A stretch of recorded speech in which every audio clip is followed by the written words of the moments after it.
सुबह वकूआ हुआ, उसके सिलसिले में रेंज अफसर साहब ने आपको तफसील में बताया है। जहां तक इलीगल एंट्रीज का मसला है तो हमारे रेंज अफसर साहब पहले बता चुके हैं कि कितने माउंट चौधरी आप पुलिस लगवाओगे। हजारों कनार रकबा जो है वो इलीगल जो एंट्रीज हुई थी फॉरेस्ट लैंड पे, वो खाली इलीगल एंट्री रिकॉर्ड में नहीं हुई। रेवेन्यू डिपार्टमेंट का सिर्फ ये काम है कि पहले यूज करते हैं ये पेन ग्रीन, उस ग्रीन पेन के साथ एंट्री होती है और उसके बाद रेड पेन से उसको खारिज करते हैं जब वो ऊपर से ऑर्डर निकलता है।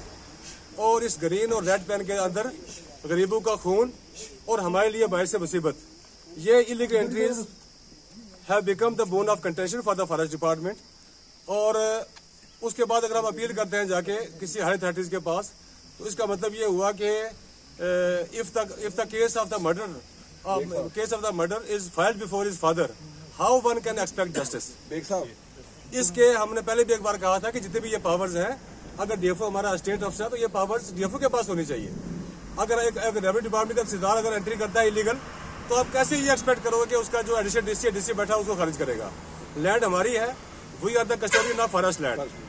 अगर हम कस्टोडियन है तो फिर ये उनके पास पावर क्यों है? अगर वो पावर मिस यूज करते हैं, सबसे पहले बात यह है कि अगर इन्होंने इलीगल एंट्रीज को खारिज किया है, अब डीएफओ मोहन चौधरी साहब ने करवाया है, अब ये लैंड हमें रिट्रीव करवा के दें। अगर इन लोगों ने लैंड को पहले इलीगल एंट्रीज करके लोगों को वहां बैठाया, बिठाने के बाद वहां इनको जब फूल बरसते रहे और आज पत्थर हम खाएं, क्यों?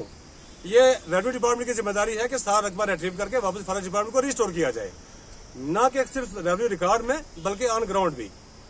उसके अलावा हम रिक्वेस्ट करते हैं डिप्टी कमिश्नर पुलिस साहब से भी कि ये जो हालात बने हुए हैं इस वक्त, इस पे देखा जाए, इस पे कंट्रोल किया जाए। और अपने हम डिपार्टमेंट के हर अथॉरिटी से भी गुजारिश करना चाहेंगे कि आप हालात देखें। मेंटर कोई गाड़ी वहां मेंटर में नहीं है, कोई सिलसिला नहीं है। रात के हालत में डिपार्टमेंट कहाँ जाए, ऑफिसर कहाँ जाए और कहाँ जाके मशीनों को सीज करें। हमने डिपार्टमेंट से हर बार कहा, उनसे गुजारिश की कि आप पहले उसकी अलाइनमेंट करें, आरडी नंबर लगाएं, उसके बाद जॉइंट सर्वे करने के बाद फिर आप रोड का काम शुरू करें। और ये मनमानी करते हैं और जो यूजर एजेंसीज हैं वो भी किसी बात को नहीं सुनते हैं और मनमानी करके रोडें निकालते हैं, जो हमारे लिए दर्द सर बना हुआ है। तो हम एसडीएम साहब से भी गुजारिश करते हैं कि आप भी इस पर गौर करें, देखें। ऐसे अगर या तो आप ये करें कि डिपार्टमेंट को बंद कर दें। पहली बात यह है कि लोग यही चाहते हैं, डिपार्टमेंट यही चाहते हैं सारे, कि एक डिपार्टमेंट फॉरेस्ट डिपार्टमेंट चाहे दर्द सर बना है सब डिपार्टमेंट के लिए, तो लिखो चिट्ठी ऊपर डिपार्टमेंट बंद कर देते हैं, या इस जो जमीन बची है उसको वाले करते हैं रेवेन्यू डिपार्टमेंट के, बाकी भी बेचे। तो हमें क्यों डाला है मुसीबत में? ये हाई अथॉरिटी सोचे और सोचने के बाद इस पर कोई अगर फैसला करते हैं तो ठीक है, वरना हम ड्यूटी नहीं करेंगे। जमीनी सतह पर निशानदही नहीं हुई है रेवेन्यू डिपार्टमेंट के साथ और अपने पीडब्ल्यूडी के साथ, और जो हम फॉरेस्ट वाले हैं हमें नहीं पूछा हुआ है। हम फिक्रमंद हुए और हमने जो है इनको मिन्नत समाजत की और हम खुश हुए कि औरंगजेब जो यहाँ शहीद हुए थे हमारे जवान कश्मीर के अंदर, और उनके नाम पे एक सड़क आई है। तो मैं फौरी तौर पर अपने एसडीएम साहब के पास पहुंचा कि सर आपकी सब डिवीजन है और फॉरेस्ट डिपार्टमेंट का एक बहुत बड़ा प्रोटोकॉल हमेशा से मैं इनको बोलता रहा कि रहता है, और फॉरेस्ट का जो सेफ गार्ड है वो सब आप लोगों की प्रॉपर्टी है जो मेंढर के अंदर रह रहे हैं, और जो हमारी पुंछ डिवीजन है या हमारी रियासत यूटी जम्मू कश्मीर है, पूरे देश की प्रॉपर्टी है, जिसके लिए हर बच्चा आज छोटा जो है पुकार रहा है कि इसको बचाओ। तो मैंने सर को बोला कि देखिए ज़ाब्ते के साथ जो काम होगा सर हम आपके साथ हैं। दिन और रात हमने इनको अपनी कोऑपरेशन दी है, इन्होंने भी हमें अपनी कोऑपरेशन दी, लेकिन पता नहीं इनको कौन सा प्रेशर था। ये मुझे वॉइस कॉल करते हैं कि आप इस सड़कों को बनाने दीजिए, अगर आप ना बनाने देंगे तो आप इसमें खराब हो जाएंगे। मैंने कहा सर बात ऐसे है कि हम अपनी ड्यूटी के पाबंद हैं और मेंढर में जब से आए हैं हम यहाँ पर बैठे हुए हैं, 24 घंटे मेरी जो सर्विसेज है वो यूटिलाइज कर रहे हैं। हमारी प्रोग्रेस आप देख सकते हैं।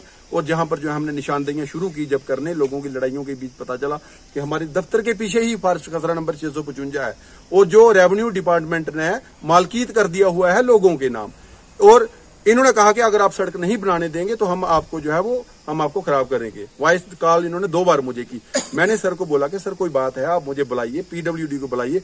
हम सुबह मिन्नत समाजत की, मैंने इनको बोलता रहा कि आप मेरे साथ वहां चलें और हम जाकर सर आपको आरडी लगा के दे देंगे डिपार्टमेंट वाले, हम बताएंगे फॉरेस्ट डिपार्टमेंट की कितनी लैंड है, हम साथ रहेंगे, रिकॉर्ड दे दीजिए हमें, तो हम अपने ऊपर जो है अफसरों को लिखेंगे। बाकी हमें बहुत खुशी है। और मैंने मौके पर पब्लिक को, सरपंच सलानी को बोला कि हम एक पांड जो है वो इसको औरंगजेब के नाम पर एक पांड बनाएंगे कैंपा के अंडर, और एक जो स्थानुआ खसरा है वो भी जंगल का है, वहां भी हम जो है एक पार्क बनाएंगे औरंगजेब के नाम के ऊपर।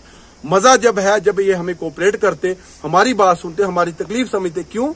क्योंकि ये इस वक्त जो प्रोटोकॉल आज फॉरेस्ट डिपार्टमेंट के अंदर चल रहा है, एनक्रोचमेंट्स जो जितनी सारी यहाँ मेंढर रेंज के या दीगर इलाकों में हुई हैं, इनको किस तरह से बचाया जाए। जब तक रेवेन्यू डिपार्टमेंट हमारा साथ ना दे तो कुछ भी उसमें हासिल नहीं हो सकता, क्योंकि बहुत सारी मैनिपुलेशन जो है इनके रिकॉर्ड्स के अंदर हैं, इलीगल एंट्रीज जो इनके रिकॉर्ड के अंदर हैं, जिनके लिए हमारे IFS मोहन चौधरी सर ने जो पुंछ में डटकर काम किया और अपना दिन और रात छोड़कर जो है उन्होंने वहां पर मेहनत की। और कितना आप पता कर सकते हैं खुद, और वहां पर हमें पत्थर मरवाए हैं स्टाफ को, और हमारे खिलाफ उन्होंने नारेबाजी की है।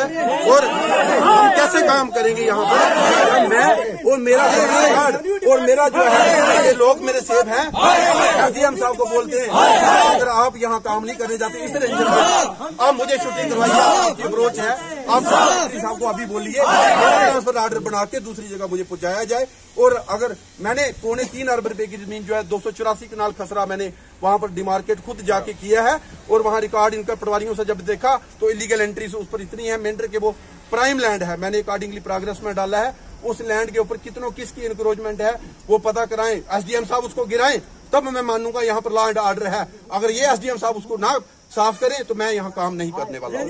और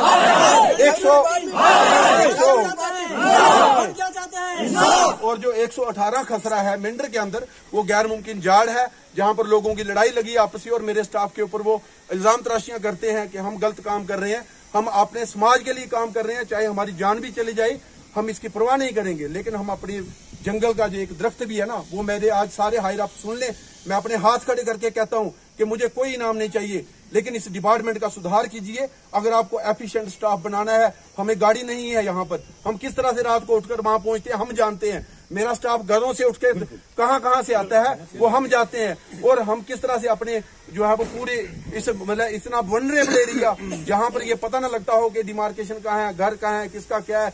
और आप जैसे बंदे मुझे जम्मू से उठाकर आपने मुझे मेंढर भेजा, मैंने अपने अकीदे से साथ मैं अपनी फैमिली वहां पर डिस्टर्ब करके छोड़ गया। मेरे वालिद साहब की डेथ हुई थी, मैंने उनकी परवाह नहीं की, लेकिन मैंने मिन्नत समाजत की, सर मैं एक सख्त बंदा हूं, मैं काम अपना ईमानदारी से करूंगा, मुझे आप वहां मत भेजिए, वहां बहुत ज्यादा परेशानी है, वहां पर मैं जो है साफ दिली से चलूंगा। लेकिन मेरा आज जो हश्र इन्होंने किया, आज मेरे जमीर को, फॉरेस्ट डिपार्टमेंट के जमीर को चोट पहुंची है कि मैं अपनी दयानतदारी से ड्यूटी करता हूं। 118 खसरा देख लीजिए।